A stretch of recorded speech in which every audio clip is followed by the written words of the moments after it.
Facebook.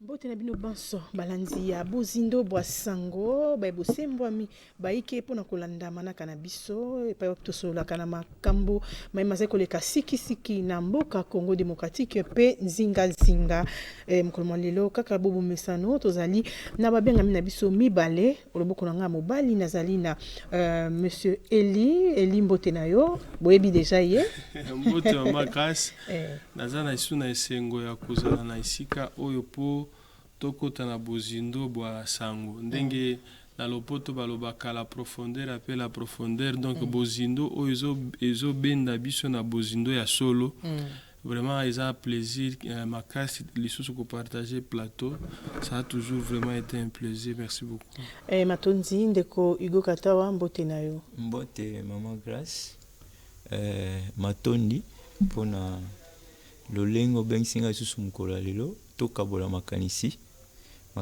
oyo koki ko faire pe avancer mboka na biso parce que baibele pe bakolanda biso ezali na makambo oyo bayokaka kuna awa mais ezali makambo oyo ntango mosusu ezali na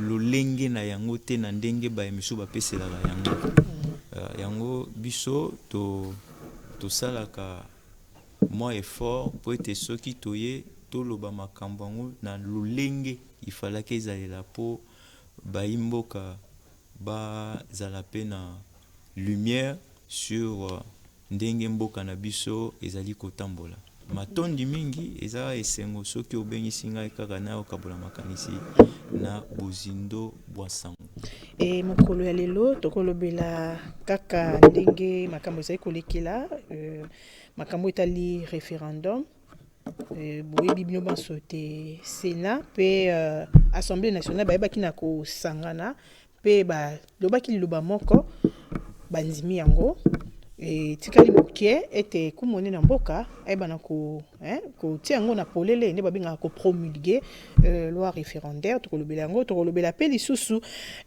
boyokani entre kumone na mboka Congo Félix Antoine Tshisekedi na kumone na mboka Burundi Ndayishimiye oyo bayebaki na kokutana mikolo mileki bayebaki na kosolola kaka na makambo ezali kotala Congo démocratique pe mboka Burundi boye koyeba te tozali na Ebola maladie oyo ezali koyeba na kotungisa mboka Congo démocratique kasi Burundi pe ezali voisin na biso to pe tozali na bango zinga donc tolobake esengeli ete bayeba na kobunda elongo mpona kosilisa penza bokonobo na kasi balekaki liboso ya bitendo bike wana tokoloba yango tokoloba pe ndenge Daniel Bumba oyo azali mokambi ya Kinshasa ayebaki na kolongola ba contrôleur obanzela tokosukisa na oyo etali bayi SN to bâtisseur baye na Kinshasa pona kotia bopeto kasi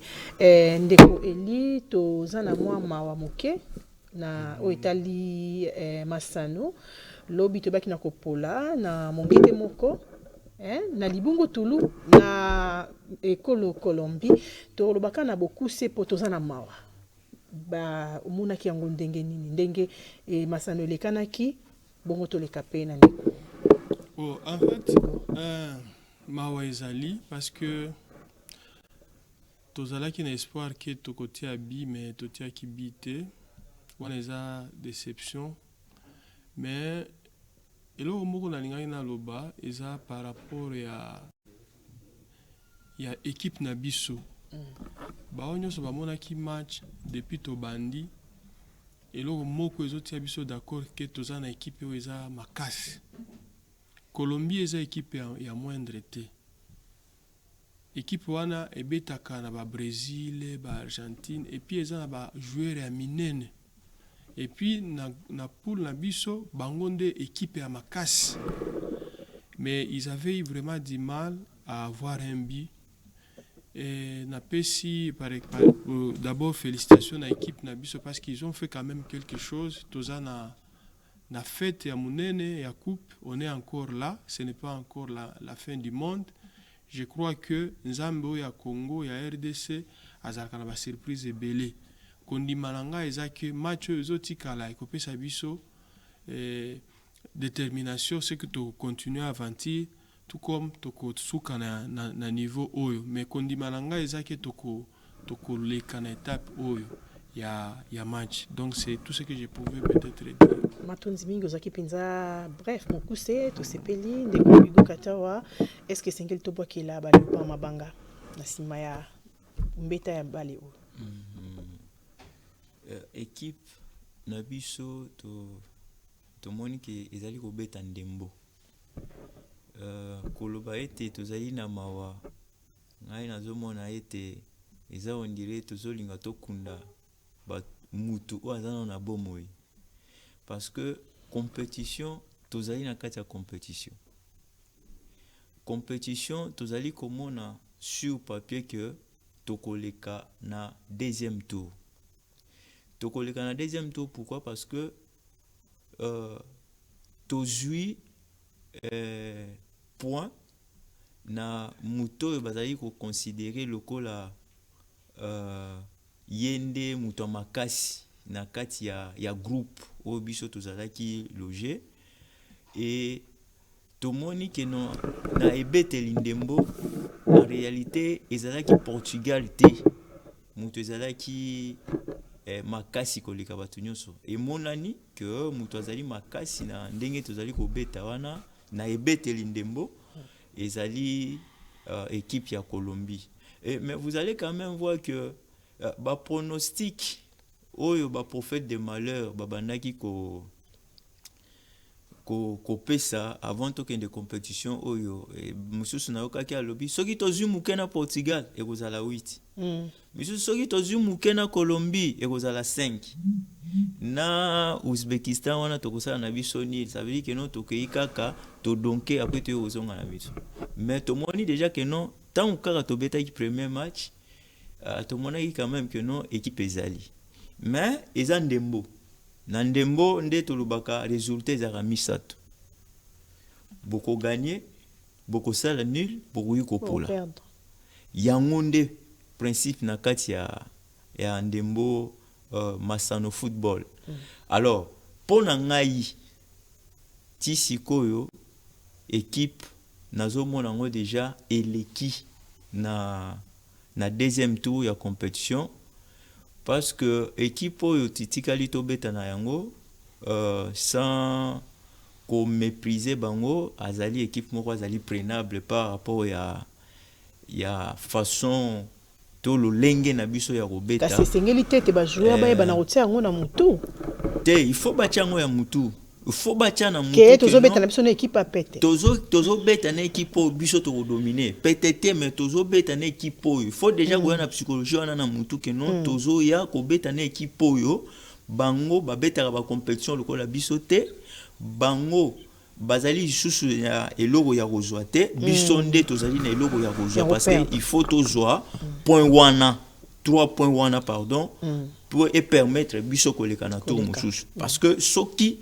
to tche bango ata mungete moko kaka tozwi 3 points tozali sur ya kosilisa parmi ba 8 meilleurs troisième oyo esengeli po baleka na tour mususu ya compétition. Kasi esengeli pe to bana oke bana koleka kaka na ba calcul mais ba calcul wana tozo sala wana biso mutu tosali yango te, ba organisateur FIFA ye moko déjà mutu alobi ke non ba kozwa 2 meilleurs premier na deuxième ya chaque poule baleki, après ba yekotala 8 meilleurs troisième pardon il y a chaque poule nde ba ko accompagner ba wana.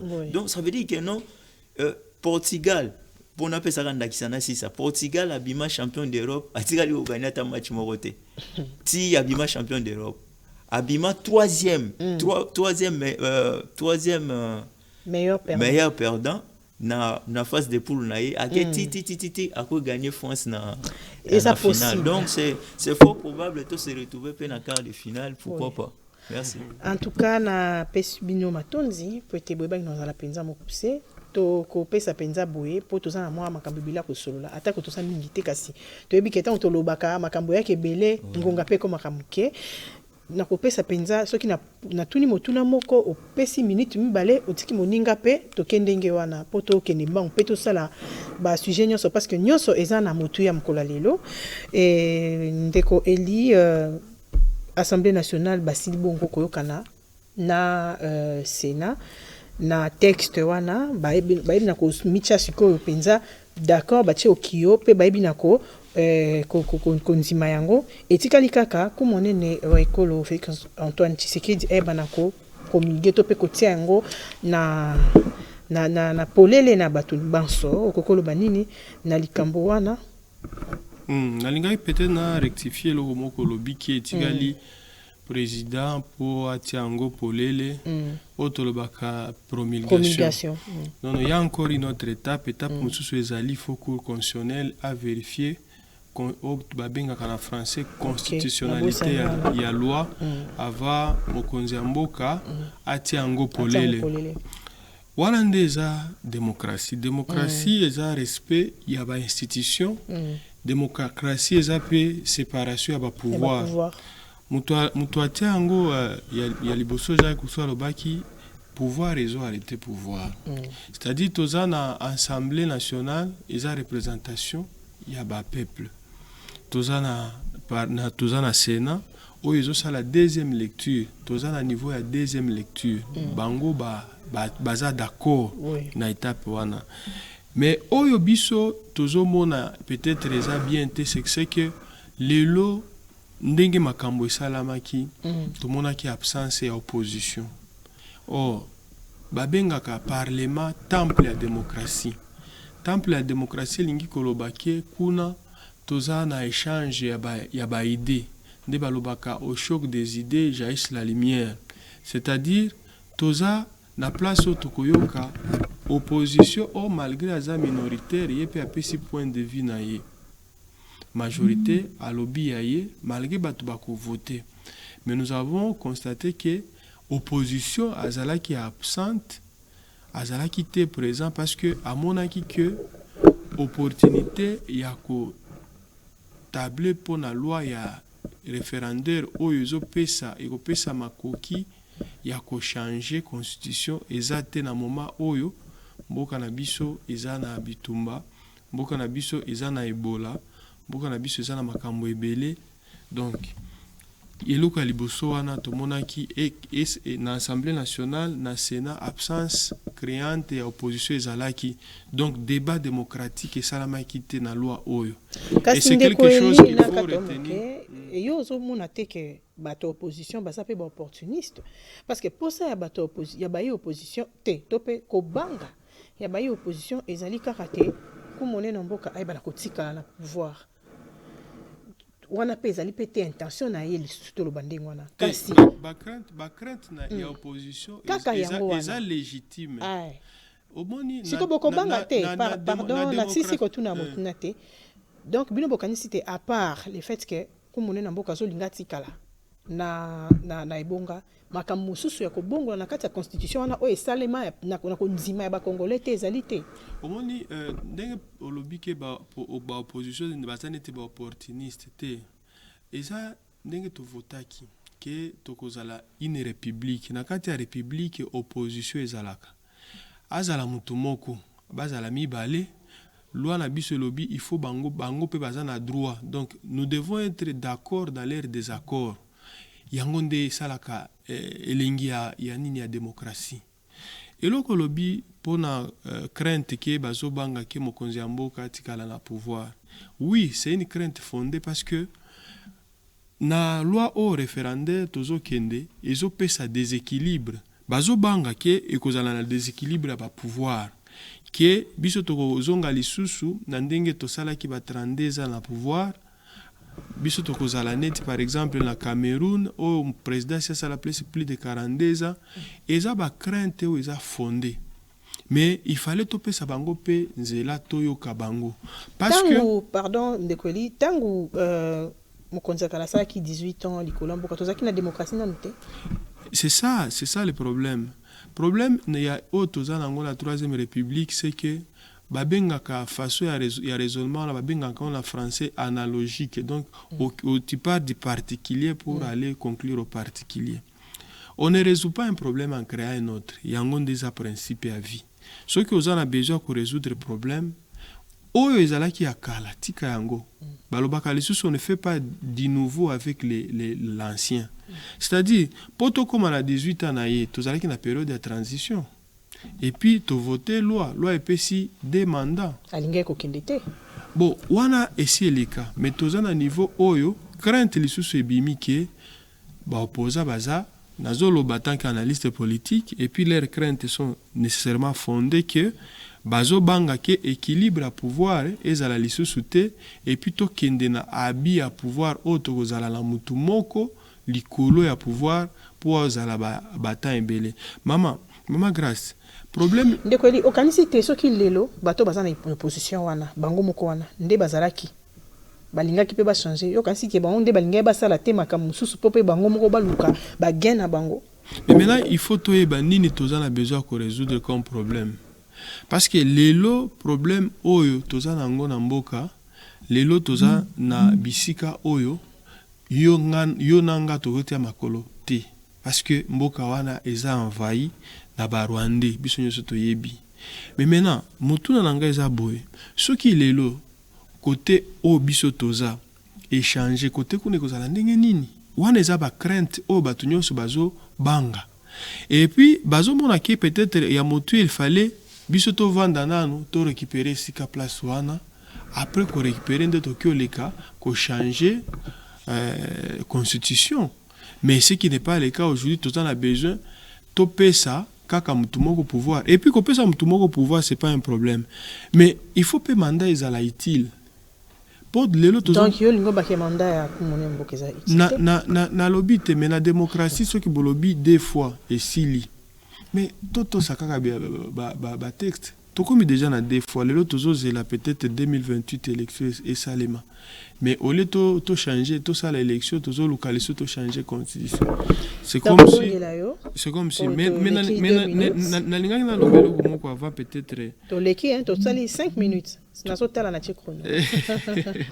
OK. OK. Donc na linga na loba boyke en principe c'est na Assemblée nationale il fallait ba pesa opposition place ya ko revendiquer. Opposition zo boyat. Ya ko revendiquer. Est-ce que zo mona te kaza catégorique, yo zo mona te ke bazana motema mabe, to benga ngo bongo. Bon, motema mabe. Te eza motema mabe penza komona ke bolingi na binote. Bolingi nini? Mais le problème est que les lots, ce n'est pas seulement opposition au isoloba. Ceux qui sont occupés par confession religieuse, vous allez vous rendre compte que la vie est à partager qu'il n'y a pas opportunité. Donc, c'est-à-dire, il y a un moment où il y a peut-être aussi les habitumba, topé sa peuple maï, topé sa peuple courant. Parce que l'opposition à monene est à mutu oyo azangi lipa na kabo ya kamwanga. Mutu oyo azangi ndenge nini akotoka mai na mbujima nde opposition wana. Donc c'est-à-dire toza lelo na ba problème on n'a pas encore donné des solutions, et puis na ba promesse ya mokonzi ya mboka makambo ebele na lesale mina mutene. Donc ndeko Hugo Katawa na lingi penza ozongela na nebandedité nazo zwa kama maloba ya ndeko Eli pona na pe motuna oza kongomani liboso kozala o nyonso zali. Est-ce que na kotala na penza na miso to koloba ke opposition wana lelo baza ko lela penza ete mai ezala courant ezala tangu to ebite atali parce que matito mona ko opposition na nzela te kasi tangu ekomi makambo ya kosimba référendum wana bagangi makasi. Matondi mama grâce na banza ete déjà na kati ya mutuna na yo olobi déjà nyonso biso to kwayi koloba toloba atake olongoli biso maloba na monoko ndenge baloba na lopoto que non tu m'as enlevé les mots dans la bouche.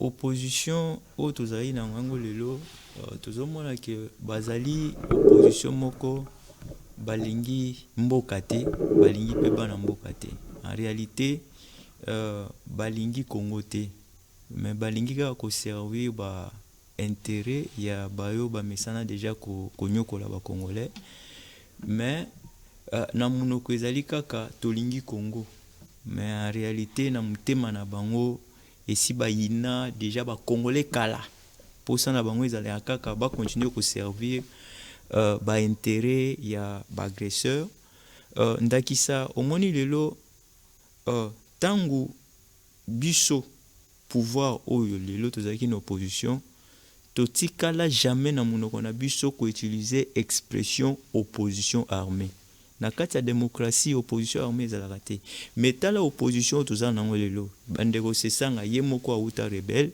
auta rébellion okomona bandeko Fayulu église catholique na baneni mosusu wana bango na monoko na bango ezali kaka opposition armée opposition armée alors que na kati ya constitution na biso oyo bango bazali soi-disant défendre lelo ezali ata na disposition moko te ezali koloba que non na kati ya constitution na biso nous reconnaissons une opposition qui est armée. Ça veut dire que non to reconnaître que non batu moko boye bango bazali na makoki ya kokende basimbi minduki baye ko menacer régime oyo ezali démocratiquement élu pour que parce que bazo estimer que non mutu wana azali kokamba malamu te kasi ekomama wapi na kati ya constitution na biso ke no soki mutu azali kokamba malamu te oyo peuple poni il faut bokende kosimbila ye manduki po boya kobengana ye na makasi ata esika moko te namoni bandeko oyo bazali kodefendre constitution o lelo bakondamne bato oyo bazwi manduki ne fiske koloba ke no tete mutu wana bozali kobundisa wana ezali nde bakongolais mutu baponaki e baponaki na pourcentage moko ya likolo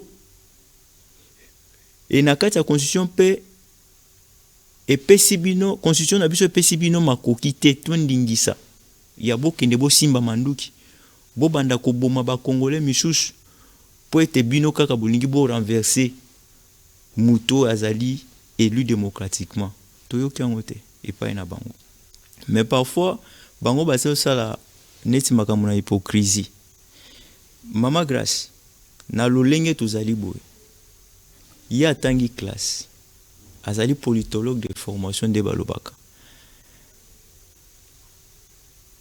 parti politique nyonso ndenge tozalaka boye batu na kati ya organisation na bango bazaka na lolenge na bango ya komonela ndenge soki bango bakomi na bokonzi bakotambwisa mboka batu nyonso bamoni et pe okomona keno na bango nyonso wana à une certaine période obanda komona keno mutu na mutu abanda kotambola na papier na ye réforme constitutionnelle ngelo bakeno mukolo biso kaka tokokoma voici makambo tokosala boyokaki ndeko sesanga bande kotambola tala buku moko munena ba réforme na ye mukolo ya kokoma a changer boyokaki bandeko Katumbi na batu na ye Olivier Kamitatu non nous allons proposer le fédéralisme nous allons faire ceci mais okotuna bango na mutu na silisa kaka ona zolo ba po ekimanga ete okotuna bango mais sikoyo po batia makambu na bango wana en marche selon société na biso ndenge bazomonela ngo bakotia fédéralisme ndenge nini soki ba changer constitution te ndeko sesanga yebisa biso nini yango ya kosala de sorte que no bato nyonso basimba manduki neti ye baya lisusu kama mboka na biso te ndeko sesanga expliquer biso ndenge nini tokosala lisusu de sorte que non pouvoir na biso ezala kaka te que non bato bakoya po baya okamba biso ba répondre kaka na agenda nde balobaka na poto ya Kigali. Ça veut dire que non banda 97 ti biso tokanisa ki non to katambala moko cycle na Antoine Félix Tshisekedi Tshilombo au peuple aponi mais bango balobi te ezala bongo te ya bien ezakaka que non il faut Kagame avandi atali na Congo a désigné mutu oya kozala commissionnaire na ye na Congo pour répondre na agenda na ye afacilaka bato bapiaka baminera Congo baboma bacongolais baviolaka bacongolais. Est-ce que tokomi na tango te oyo tokoki quand même koloba te colonisation motuna eleki eli alobi ete kasi bazali kotia opposition pembeni po ete po toloba ya solo tolobi biso moko te po ete loi oyo eleka po tokoma na niveau oyo komone na mboka a promulgué yango esengeli ete bon nayebi te po toza na ndenge mibale ya kosala oyo tozoba référendum c'est yango nde population nde peuple nde akosala peuple nde akoloba eza mpe na ndenge mosusu esengaka te bato bazali représentant ya peuple to mpe badéputé to mpe baparlementaire nde bakoki kosala wana eza selon baku ndenge tokotala so bamoni te référendum ekoyeba na kolia ntango mosusu makoki ebele kosenga mbongo ebele babi te tokende kaka na oyo ekozala moins coûteux kasi na makambo wana nyonso balobaki ete bazali kosenga eza na bazobenga yango architecture institutionnelle n'habité ceux qui te le baron de nini c'est-à-dire ba constituante belé sengeli bazala wana pona ko basali liboket makanisi esengeli pesa mana bat nyonso en tout cas wana atane tingai pe na sa moi Congo na sa kongomani na kokipe ko pesa makanisi na te ko monene ngai na moni na ndenge ya boye esengeli to bakisa boye po ete mboka na pse ba onkende liboso na place wana ozomona te ke moi ba che moi kaka po baninga mususu pe baloba bapesa makanisi na bango po ete ebana ozala constitution ezali penza ya bakongomani nyonso tete mama grâce toza na démocratie ndeko alobi démocratie fonctionnaka majorité opposition oui. Mais pourquoi babengi yango majorité opposition? Parce qu'il y aura toujours des sons de cloche, mais balobi boye selon principe bato bango nde bakoloba koleka baninga mususu wana makambo na bango eleki yango nde balobi ti muninga ayena loi na ye, mais c'est reconnu. Si vous lisez la Constitution dans son article 130, on va vous dire que non, l'initiative il y a proposer loi il faut euta babati kotanga bato bapesi yango pe na député soki azwi likanisi ayena loi ye ko proposer soki député wana azali opposition bako soutenir ye, soki député wana azali ya majorité bako soutenir ye. Ndeko azwi initiative ya ko proposer loi sur le référendum azali ndeko ya majorité. Alors comment voudriez-vous que non batu opposition bazala d'accord na ye? C'est tout à fait normal. Donc ceux qui bazala d'accord na ye biso tozali responsable ya comportement na bango te to ya attitude na bango soki baninga mususu balingi basala musala na bango ndenge ezalaka. Soki bango baboyi ko assister na vote to na débat na 30 secondes c'est ezali pe droit na bango ezali pe droit na bango poto si nasi sakaka boyoki bandeko na biso baonyo so bazoloba batikali jamais ko prouver que non loi oyo sur le référendum ezali violation de la constitution.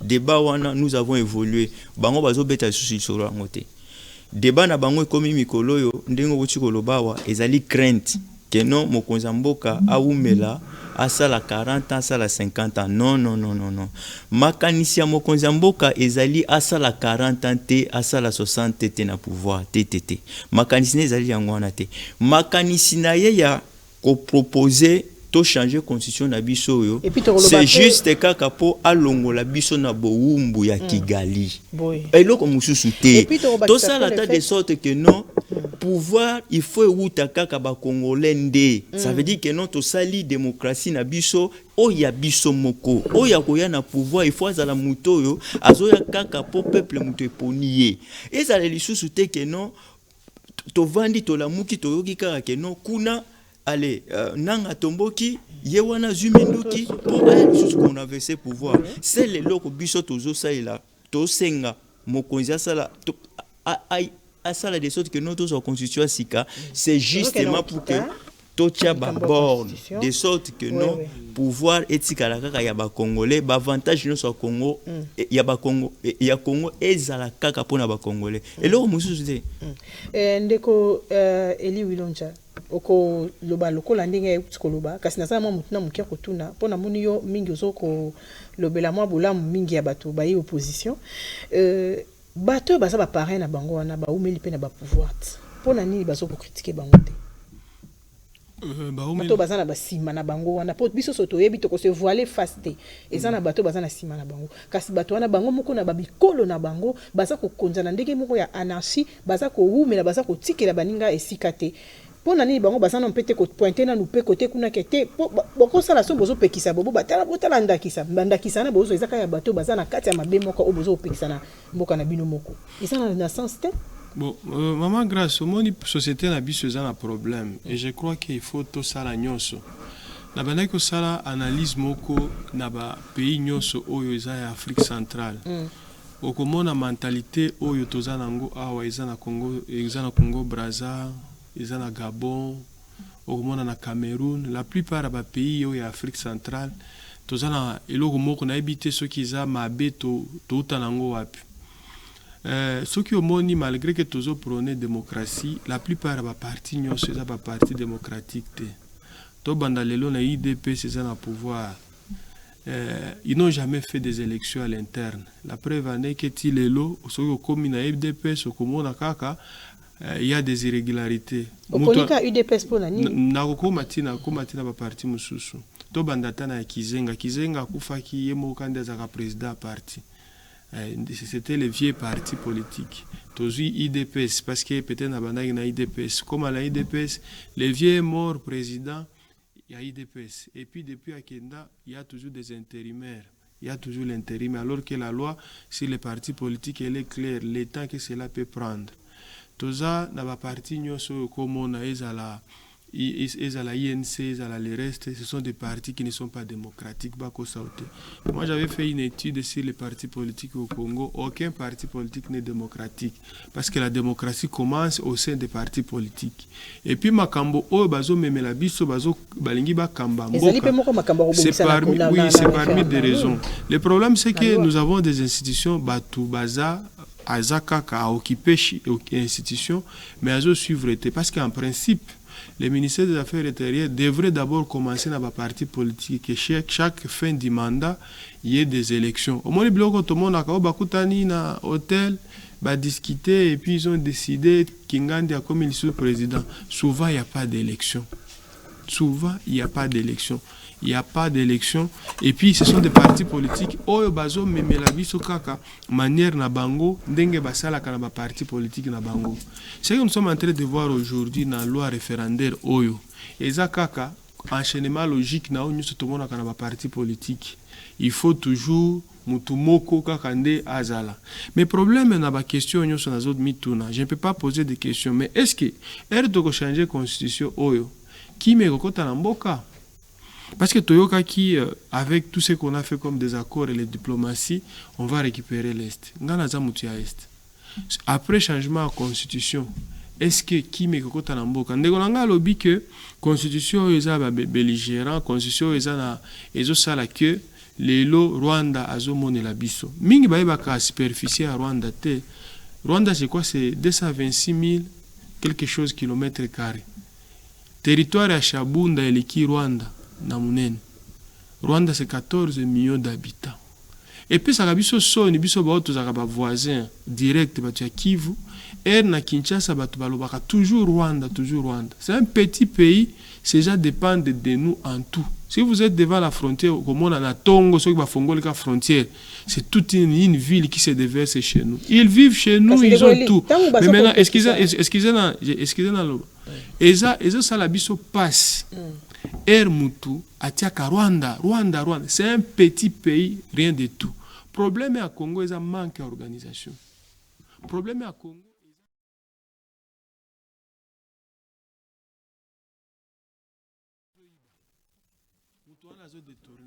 Il n'y aura pas de résultats sur le terrain. Même si on peut changer aujourd'hui la constitution, je ne peux pas parier, je ne suis pas pessimiste, mais Nabanzike, Makambwebele, Kotikalaka, Bongo, parce que ce sont les mêmes personnes. Le problème est à Congo, les lois ont texte T. Si les mêmes personnes au bazar na pouvoir, bon on débat bazar opposition débat bango so baé ba sala nalobaki boy na ba parti politique wana nalobaki na ba parti opposition na majorité nalobi toza na ba parti oyo ya liboso eza palu mutu abanda palu akufaka président asala taba élection te ça n'a jamais été un parti démocratique. L'IDPS on n'a jamais organisé les élections. Le père est mort, président IDPS.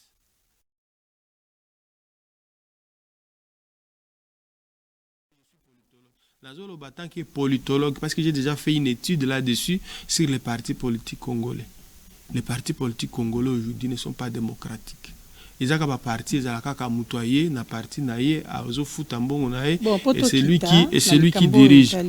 Donc, et le côté la constitution, tous à niveau que loi est à niveau du Sénat. Pour moi, je trouve que c'est temps inutile. On devrait déjà promulguer, on devrait déjà passer à autre chose, si pas aussi changer la constitution totale. Parce que nous avons besoin d'un résultat. Madame, on ne passera pas 2 fois sur les chemins de la vie.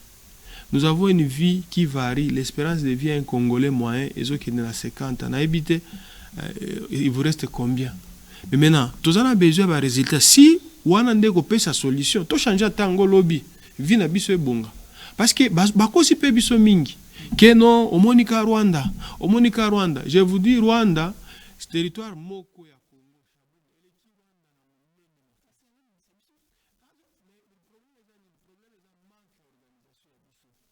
Nous avons déjà comme il manque organisation puissance étrangère a payé des sanctions. La puissance étrangère a payé des sanctions. Mais est-ce qu'il y a encore des résultats? Nous devons changer notre façon. Et c'est ce que nous sommes en train de demander, la résilience. Résilience, c'est-à-dire, anti-valeur et abatouana. Sur le loba pour un changement de la constitution.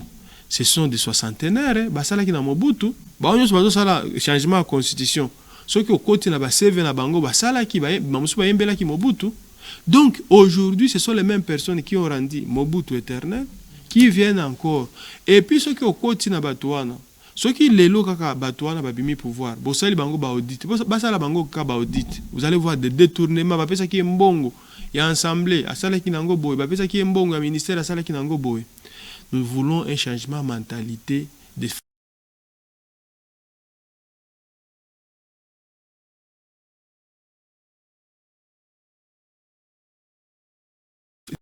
Mais biloko o toko bandela kaka, ça sera un éternel commencement et puis on ne sera pas là où on est. Ndeko katawa na minutes mibale po na tika ki penza mo mukende ko eli akende pas di support zo kata to kotana makambo ko munena mboka eloko ni oza ko zongisela ye na likambo wana to pe na ko kipe ko bakisa mo likamo muke ndeko eli alobi mabete batupe wana to ko boya yango te kaka na régime ya kumonene mboka Félix Antoine Tshisekedi toyoki ba détournement ebele.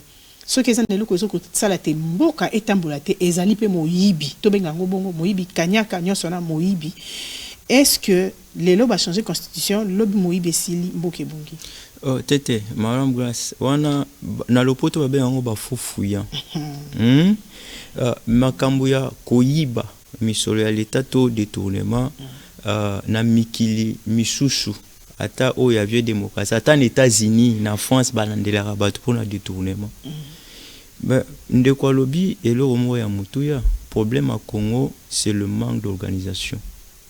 Tu vois et na pesier longona parce que yena ngai tozolo belo romoko sauf que non tangu siko biso to continue la logique ya changement il y a désisté.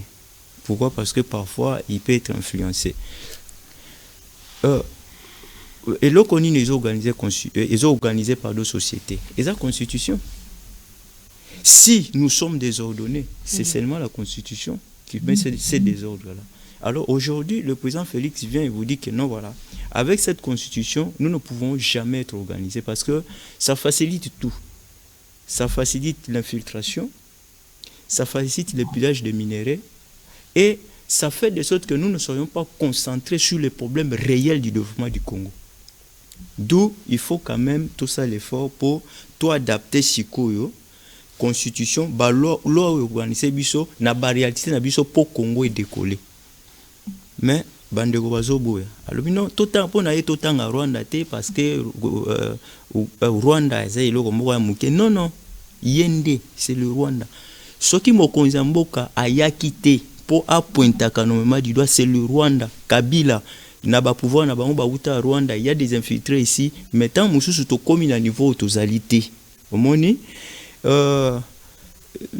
dans mosusu oyo ndeko ayebi te ezali que lelo soki to changer constitution effectivement soki pena to adapter pena réalité ya constitution na biso na réalité na biso ya Congo effectivement pe ekota na est du Congo na moni à chaque fois le bagarre moi je suis de l'est non ici tu ne viens pas pour être aux se présenter comme si aux alliés porte-parole, il y a espace, il y a S à Congo. Non, tu viens parler à ton nom, tu viens parler en tant qu'individu. Ça veut dire qu'il ne faut pas vouloir te victimiser en même temps aux autres même bande il y a S on dit dans la même logique que yo. Ça c'est aussi une mauvaise façon où il y a bino ba opposant, il y a ko bimisa batu ya est on dit baza victime ya loko moko boye ba abandona bango te en réalité lokola yo mutu zali mutu ya est batu bazali kokufa ebele bazali batu ya est normalement il fallait que ozala mutu ya liboso ya koya ko soutenir bitumba ya président Antoine Félix Tshisekedi Tshilombo parce que yende mutu alingi asilisa na mambwana banda 1994 oui ti lelo to banda ko kaka intrusion violation pillage et dans tout ça qu'est-ce que nous avons connu mixage brassage tout ça c'est ça la désorganisation mixage brassage insertion si c'est encore des termes que nous avons connus ici tout ça a fait de sorte que notre armée n'a jamais été organisé, nos services de sécurité jamais organisés, notre police jamais organisée.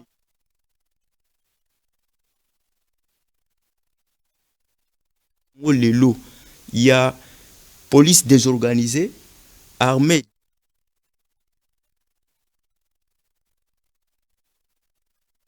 a été imposée par les Rwandais.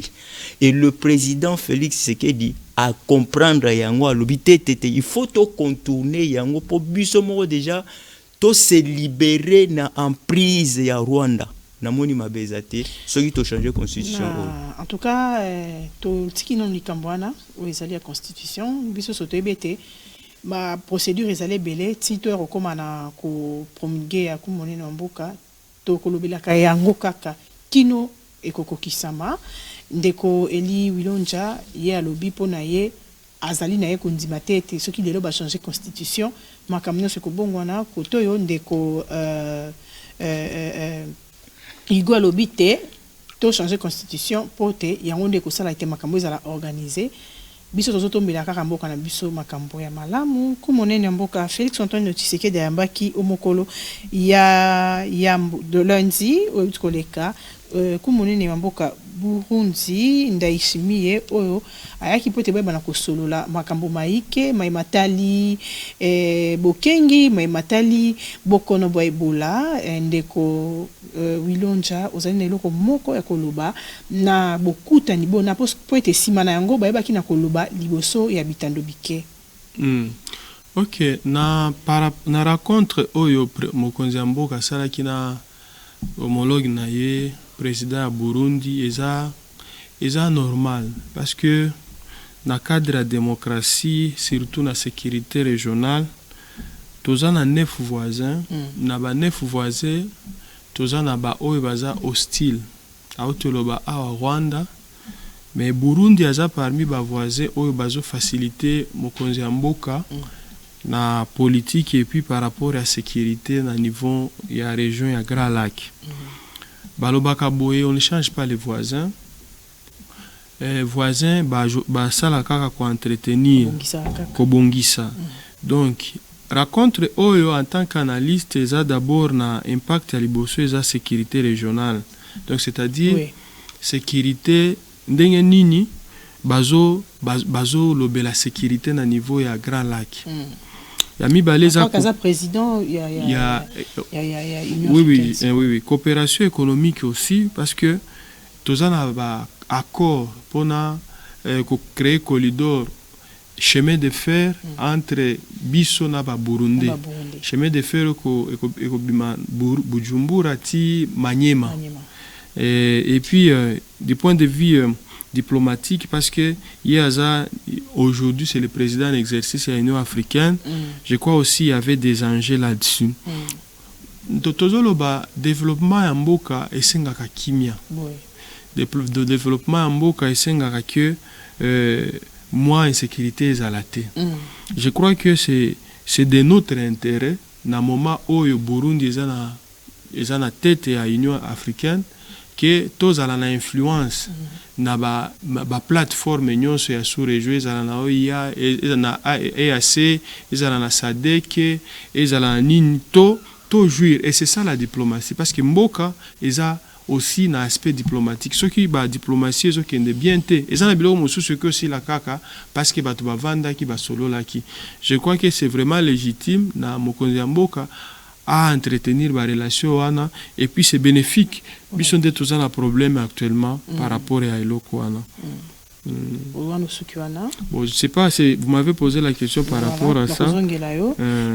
Ndeko Igokatawa kumonena mboka Burundi alobaki liboso ya bakongomani ya bengi bakongomani na koyeba na kobatela mboka na koyeba na kotrahir mboka te alobaki yango boye pona boye pena to loba ya sa lobi déjà que non eza malamu mutu mo pa kolobaki eza mabe azali te kasi aza kobenga bakongomani beba na kobatela mboka bakongomani beba na kotrahir mboka te ozomona te ke abengi na ba oyo baza na conscience te bazokende kosangana na banguna na biso pona koya kobundisa mboka Congo démocratique. Olobi nyonso mama Grâce omoni le président Ndayishimiye et ezali mutu oyo ngai nakoloba que aza parmi les dirigeants africains au baza conscient bato bazali pe ko yé pas comprendre que non et loko ezali ya mutuya ezali ko travailler pour na que ndenge balobaka la poto pona bien-être ya ba peuple moni obi na lobaki na ebite soki na lobaki yango lobaki que omoni na lolenga o toza lelo boye ba africain soki plus de 60 ans après l'indépendance na biso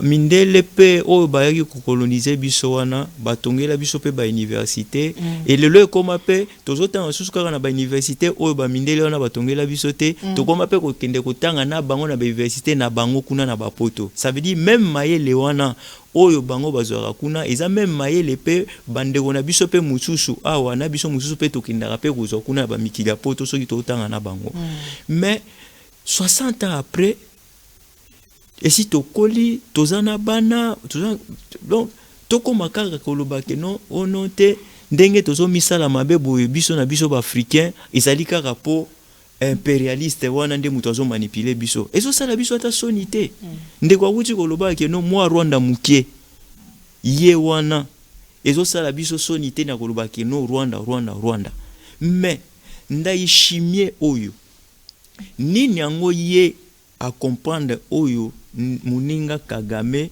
azoko comprendre te Mama Grâce est-ce que oyebi que c'est le loko yo sala que non région oyo ya Grand Lac et se développer te c'est parce que bambo kebele ezali ko servir nde balobaka na poto na arrière base ya ba rébellion pour na ko déstabiliser le pouvoir établi et empêchant ainsi ba dirigeants ya bamboka wana po ba mema bamboka na bango na développement dans la plupart du temps au moni neti Congo problème na biso ya Congo ezali kaka que Rwanda ye azwa papier na bika asigna Kagame aloba ti mukolo ngai na kokufa Congo ekotikala kozala kimia te pona ye il faut abenga bato bazalaka faible d'esprit neti bananga neti bakabila neti basesanga apesaka bango misolo ya mwa mike ya kopakola bango mwa mafuta na munoko po ete ba continuer ko déstabiliser mboka na bango moko. En entre-temps, Kagame ye moko azo profiter ko ba minéraux. Mais à un certain moment na bane ko ba Kagame ke à un certain moment oyo azo sala oyo ya koleka. Mais en réalité c'est kaza na pe dirigeant malamu te parce que dirigeant malamu akoki kota la oyo aza lelo te. Nde mokonzi mboka lobi il faut atala ba génération. Tangu ngai Kagame na ozala te. Relation nini peuple na ngai ekotikala na peuple congolais. Normalement faut que akanisa nde modèle wana. Pourquoi? Parce que surtout que ba dépendaka mingi na biso. Au moment ba dépendaka mingi na biso ndende kwa uti koloba. Mais akoki ko comprendre que non, on aura beaucoup plus à gagner na tokomi ko développer ba relation de coopération.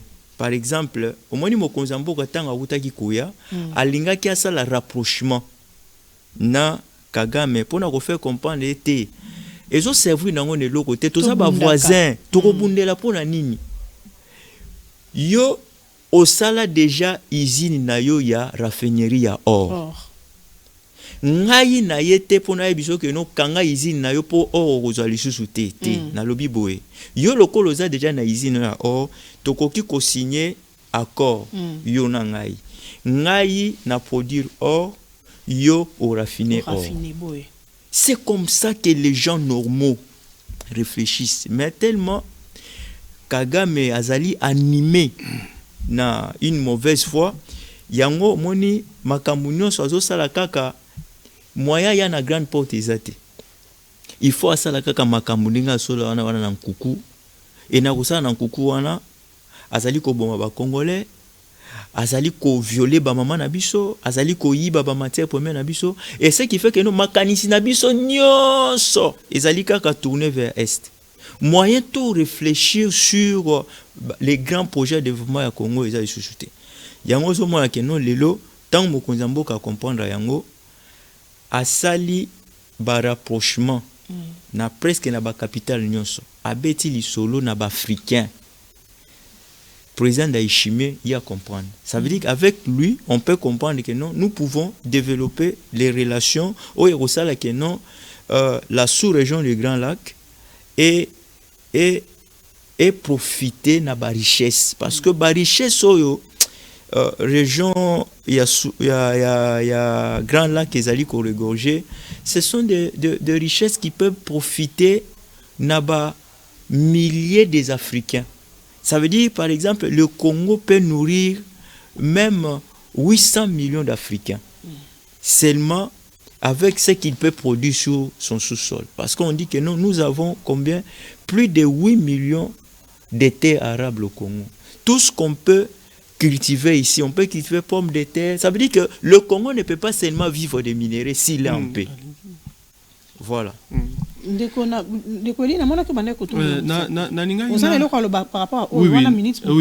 parce que je voulais, il fallait topper ça peut éclaircissement par rapport à ndenge ndekonanga zoloba pour na ba relation autoza nango na ba voisin na biso balobaka boye soki bali mwasi ya kitoko oza na mbongo te, c'est comme si ozolona pembeni ya nzela mutu nyonso ya koleka aosimba. Oki obotama pe na kati ya famille oza yo moko me oza na bandeko basi soki oza maele oza makasi te bakotia zemi bandeko na basi eza pe na basi oyo tomona babala bamoseka parce que azalaki na abotamaki na bala mibali bazalaki telema makasi po kende kosenga même place wana eza ozobanga grand frère. Biso pe Congo toza na ba richesse toza na ba terre eza na ba réalité oyo il faut bato ebele bayeba. Toza na dimension oyo eza mondiale, toza na 3-4 pays bao baza na forte densité nde balobaka na monoko mboka par personne kilomètre carré. Toza na Singapour, toza na Palestine, toza pe na Rwanda par kilomètre carré. Bango bakomi déjà na 14 millions alors que baza na 226 000 km carrés. Baza déjà na 14 millions. Eza na banje mususu oyo biso lelo tozo lala, toza kidiba. Lobi toki lala tolamuki kaka mboka eza makambo susu. Yango nde biso tozoloba ndeko na nga zoloba ke non zoloba ko se catégoriser te qu'on se catégorisait au Mitiaka Moutia Est. Non. Il y a 29 ans, ces pays dépendaient de nous. C'est Mobutu qui a appelé président Rwanda, président Burundi, il y a 29 ans. Et puis, Français, on a l'ingakangote, bango bazana ba impérialiste. Si ko biso to kenda kana Amérique comme kuta na Trump, tout na kana nani. Trump ya lukuta. Trump ya bilokos. Biso pe tozana ba grande puissance ba baza simana biso. Problème à Congo est d'abord problème organisation. Il faut ton dimango. Problème organisation. Dès qu'on a l'obaki lo moko na zaki nango d'accord te. Problème organisation le à l'obaki par exemple la constitution actuelle est facilité des ordres réunions. Ce n'est pas vrai. La constitution actuelle ne facilite pas tous les désordres, tous les détournements de fonds. Baonyo so mutazo simba. Les autres ont un problème na ville province à Kinshasa. Makambo mbele zo simba ezo kindete para tokota na basije wana. Même pour la régularisation, yanzela, il faut un comité mixte. Pour régulariser nzela alors que ma texte na biso epesi pouvoir na police à régulariser nini transport et là pour na congolais il faut la spéciale il faut la boy et puis le problème c'est ailleurs biso toza 120 millions de population 120 millions de population toza un problème il y a leadership. Actuellement, depuis l'indépendance jusqu'à aujourd'hui, nous avons un problème de leadership. Dans 2060, il y a 100 ans d'existence. 2060, il y a 100 ans d'existence en Boga-Nabiso. Nous sommes où actuellement? Rwanda. Je crois qu'on doit s'organiser. Là, par exemple, la diplomatie. Diplomatie.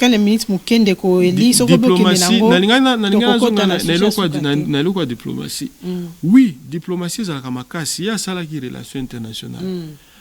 Diplomatie, c'est ceux qui ont une institution forte, ceux qui ont une armée, ou ils ont une sabaninga. On a des diplomaties qui sont là. Parce que du point de vue symbolique, la politique, vous représentez quoi? Même si Tokyo signe un accord, Tokyo est de gauche-droite, mais ceux qui diplomatie n'a pas dans ma capacité, n'a remercié Mokonzi Mboka parce qu'il fait de son mieux pour avoir contact à gauche et à droite, afin que Makambo ait des liboso. Mais il faut que capé na eloko président ya Burundi alobaki par rapport à nini ya ville province à Kinshasa parce que occidentaux linga situation ya Ebola et sali réputation ya mboka na biso et il a plaidé pour que bakangate c'est-à-dire il y a un son de cloche ce qui est là etikali boye et que peut sa image moko amabe na mboka c'est-à-dire nous devons nous organiser par exemple pour la makambo o ezotala bopeto pour ceux qui mutu libanda aye pa na biso alobi que il faut pas isoler la ville province de Kinshasa, c'est-à-dire il y a quelque chose qui pouvait, je ne dis pas, mais ils ont analysé autour salle. Bref, les problèmes à Congolais, les lois, ils ont problème d'organisation. 10 secondes. Et organisation, il faut tous à la makasi pour l'obito tikamboka na maboko ya bana na biso. Biso totonga yango. Je crois que c'est contribution nanga on a eloko. Boye matondi ndeko eli olobi penza eloko moko motuya nani kumonene ya Burundi ebaki na kobwaka mbela penza pona likambo etali ba frontière donc to wana pe to lokwa tozokota pe kalate na tokozonga kaka wana na likambo etali bopeto po ba bâtisseur basi bakomi na mboka kasi to ndolo belaka mwa muke Nikambo etali ba contrôleur na banzela donc Daniel Bumba a bien ko surprendre ba contrôle mixte na nazara ranayo ndeko eli kasi est-ce que eza surprenant likambo na sengela kitete batika si nani moto na bango to pengonge ko kakite bakanga poza ki ya mota muke. Bon le problème bon je crois que Daniel Bumba yoka ki peut ba plainte ya population n'a apprécié vraiment mingi décision et autorité urbaine et sa suspension c'est-à-dire bazui par exemple éco balingi ba soit s'améliorer ba vérifier batala par rapport à Koloba biso la science politique ba ipsa biso système à David Easton c'est-à-dire toza na input na output soki eloko ebimi ekotaka botali soki et salaki bien soki simbaki te botali ndenge nini bokyo réformer En principe, na bamboko eza normal. Comité wana contrôle lingaki salama te. Ce qui réellement tozaki bien organisé. Police musala la nini. Na police obakisi lié au civil azoya ko contrôler ko sala biloko wana nyonso. Na bamboko eza bien organisé. Oyo basengi te ko changer constitution. Na ba texte kaka bakoyeba ki policier ndi asala ka musala oyo ya contrôle. Et quand les policiers s'arrêtent, asala ngope malamu. Asala ngope malamu. Parce que comité oyo ezalaki na ba plainte belé par exemple embouteillage. Il y avait plus de 68 carrefours. Place Bazalaki na ville province 64 carrefours. Je précise bien 64 carrefours. Na 64 carrefours wana fluidité banako zala lisusu mingi te. Okomona bokomi na place Kingandi au lieu sala 30 minutes bosali 1 heure voire 2 heures du temps. Est-ce que on a résolu le problème? On n'avait pas résolu le problème. Or, ezala ba plainte mususu ezalaki ya ba tracasserie. Kasi ndeko eli ba police na biso ya kala. Si to bane peka kolela te ba po bambuteza za makamka ya kala. To bane ka komi plaindre kolela. Siko elo nini esala ke ndenge ba est-ce que ndenge bazongisi on a la police to ba penza solo ndenge bazongisi on a police na biso ndenge to yebi tracasserie zalaka. To monte ke makambo yo eko beba lisu makasi to pe bazocha mutema na bato bazoya sika. Maman alobaki boye. Oyo nyonso tozoloba eza manque ya compétence. Soki opesi mutu aza compétente akosalaka makambo kokende liboso. Eloko mosusu ezangi na société na biso eza manque ya sanction. OK. Soki oza policier ozosala tracasserie, justice eza wana pona kolandela yo. La plupart des policiers au Barita, on avait mis même ba téléphone. Au benga ceux qui policiers azo tracasser yo. Ceux qui policiers à côté na mutuka na ozwa image tinda. Ba image on a to tinda. Combien de policiers bakanga?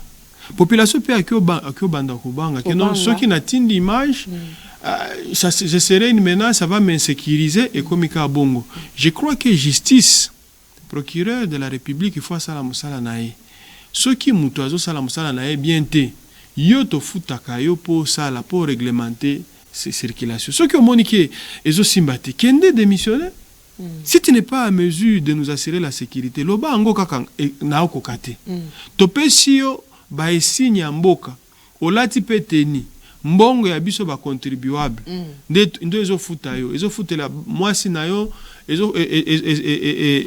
Ezo sunga famille na yo mais yo ozwi mbongo wana oke lisuku ozwa kanyaka te.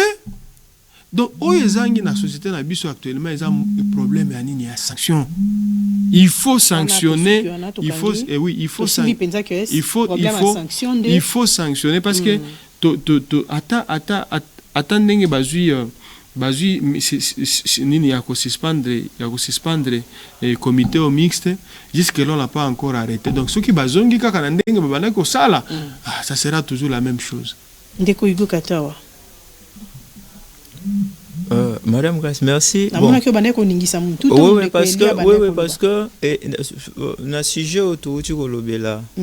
Abandaki na maloba na lobi apozongi sous maloba alobi le monde ngana rebondir mais na monika kana tira ça mais heureusement tant wa uti ko sala développement on a se retrouver le sustant alobi que non na makambo etali tracasserie et les hommes on appena que non la police a failli naza d'accord na ye que non la police pena et ezali susu na capacité ya koyeba ko gérer ba congolais te na ba bien na bango. Ça veut dire yango côté nazo ozongelo que non, c'est pour ça que nous disons que non, il faut ba réformer ça les.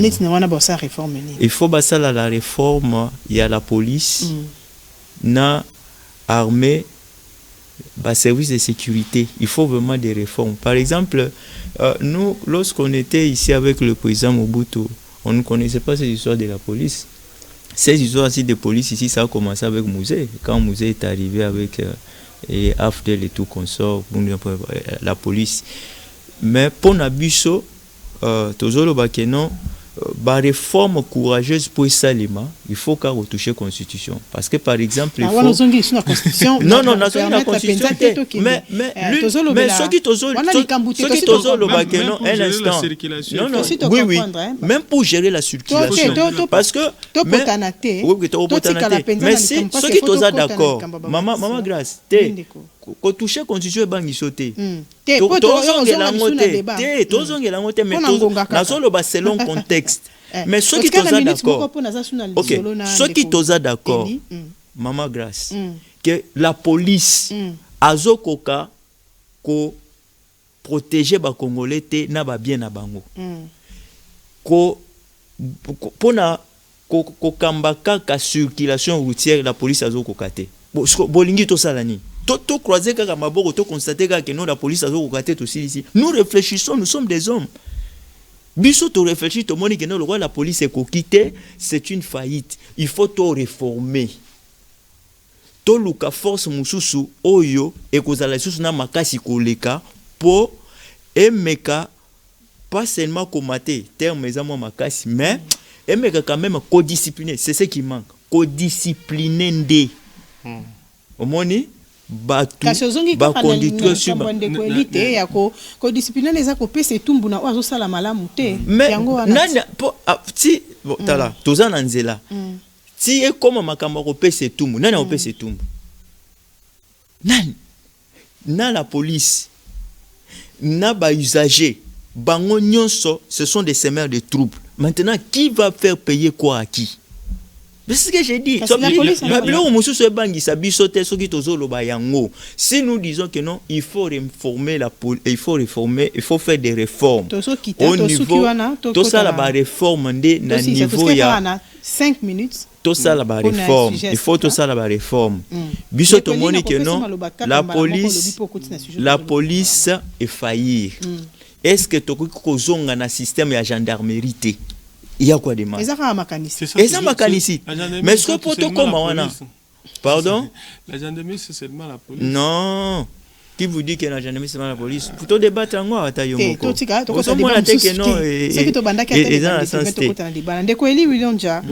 Bâtisseur bazana moka Kinshasa, bazana ngumba mokonzi Kinshasa, ba 600 lo nde basi bakoma ki esengeli baya lisusu ebele na ebite bazaka 5000 kasi na ebite soki bako déployer bango nyonso 5000 po baya bana ko osala musala awa na Kinshasa to pe bako kata kaka mwa mutako moko mais déjà 600 bazali wana ndekweli pona yo ko boye ina bango to pesa bango wala tozoki ne bango to pesa bango ba chance nini na ko tant tozoyi bate lelo mentalité ya bakongomani eza pe ya kobeba est-ce que esengela kite babandana na sensibilisation moko boye pona ko gérer nani makambo etali ba imondis na ba mama na bandaku na banini to pe babandaka mbala moko te ba yambala mo babando tshabo peto kasi ba tshabo peto na kati ya mitu ya bato eza ya kobeba bon nayebi te approche nini bazwaki nayoki ke ba bâtisseur ba bengi bango ba bâtisseur donc les anciens kuluna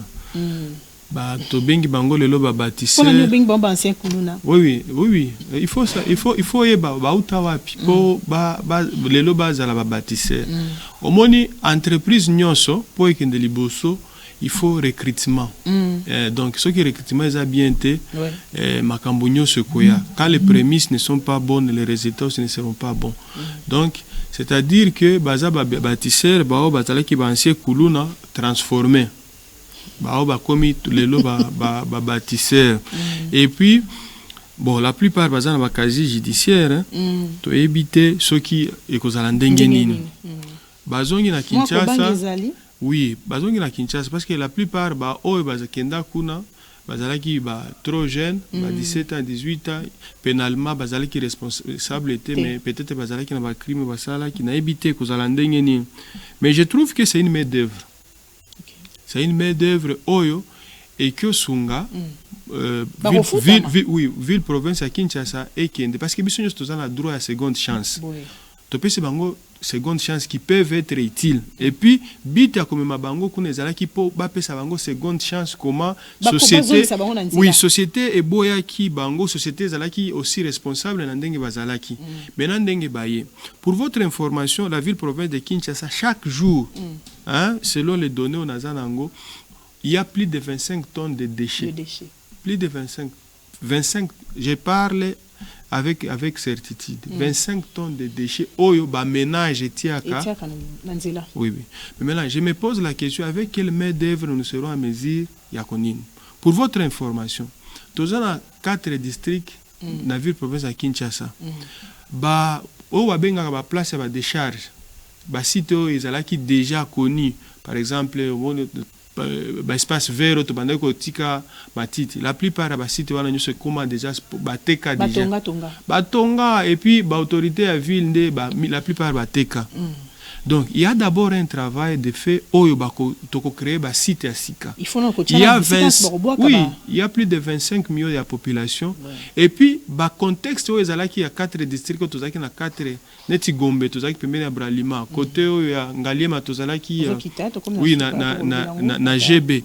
On doit retracer. C'est comme aujourd'hui dans la ville province de Kinshasa, on a plus des arrêts bis. Comment les lots on va police, ma place. Donc il y a vraiment un travail qui devrait nécessairement se faire.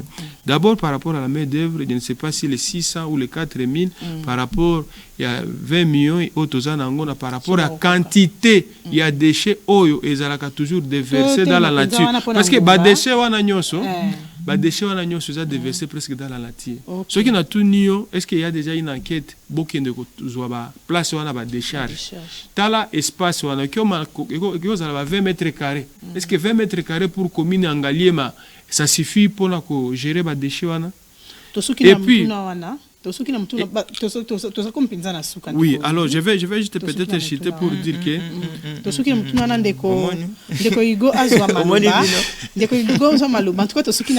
en tout cas oza pena na bozindo na banza to na balekoya to kokota penza na yango parce que ekozala peut-être ba lom su basi ba komi mais to ozomona lokola ba kokoka penza te kasi ndeko igo makantine za nini poto suki sa penza maman elingo lobate que non ce qui il y a à l'obit oza plus de 25 millions de Congolais.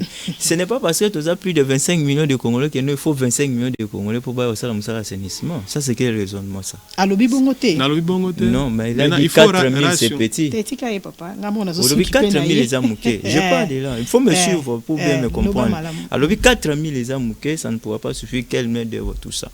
Mais le problème de la ville, nous l'avons, Toloba qui en a déjà, que Ndeko Daniel Bumba, azalaki quand même na ba difficulté sur gestion ya ba immondice et tozalaki biso nyonso d'accord que non il fallait quand même azwa quand même coup de pouce et ko Libanda et biso déjà toujours saluer arrivée ya ba bâtisseur ata ndenge ndeko zo beta moi c'était ya koloba que non ba ancien kuluna tout ça na koki pe kobeta moi c'était pour na ebise que no bakulu na pe babandika kana 2600 tant bakabola ki bango na matière na bato ya PPRD toyebaka bango te mais ba un certain moment ba créer bakulu na ba koma ko boma bango mais sikoyo tango mokonzi mboka Antoine Félix Tshisekedi on va lobi bon bato bakoki pe kozala utile tozwa bango to kotisa bango ma matalité mususu asika et nous avons vu déjà que non basali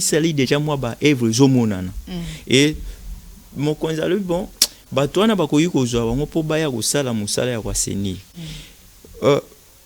ba pesi eza task force c'est déjà quelque chose de spécial c'est spécial ça veut dire pour un temps une mission bien déterminée. Ça veut dire que non biso banza que non bako étudier place nini bako lokota ba matiti nyonso eloko liboso za no ramassage na place a okende kotika yango et ya liboso sikoyo comment sikoyo ko gérer oyo to kobanda ko produire au quotidien ole que non to continuer kaka ko bwaka yango ndenge to mesana bako lokola biso ba méthode mushushu oyo to kobanda bwaka bango po to salir ville na banza que nyonso wana pardon le général Kasongo c'est un génie. Et je crois que non soki bapesi musala wana c'est parce que Topesa bayebi confiance. ete Voilà. akosala eloko ekomonana topesa confiance awa vraiment nde tosukisi oyo tolengelaki mpona bino mpona manaka na biso bozwi basango bokomona te maloba koloba ezali ebele kasi ngonga ezali moke ata soki toza moke na plateau na biso kasi tomoni pake maloba ezali makambo ezali ebele na ndenge babiangami na biso baza mpenza na mayele ebele mpe na makanisi ebele yango toyebisi bino te suki ezali lelo te mikolo mizali koya tokosala lisusu topesi bino matonzi mingi na koyeba na kolanda yango kasi topesi mpe matobwaki maboke mambe na bayebaso basesa biso po ete manaka mayema koma na bandako na bino na nsima ya kamera tozalaki na Siro Bola likolo tozalaki na Joël Kalangi tozalaki mpe na Maurice Kimolo bayebaki na kosunga biso ete makambo mayema ebana koleka malamu na Zuzi Ntombo totombeli bino penza bolandi bolamu to pe bokobi ya bolandi bolamu ya manaka na RTNC de développement botika malamu.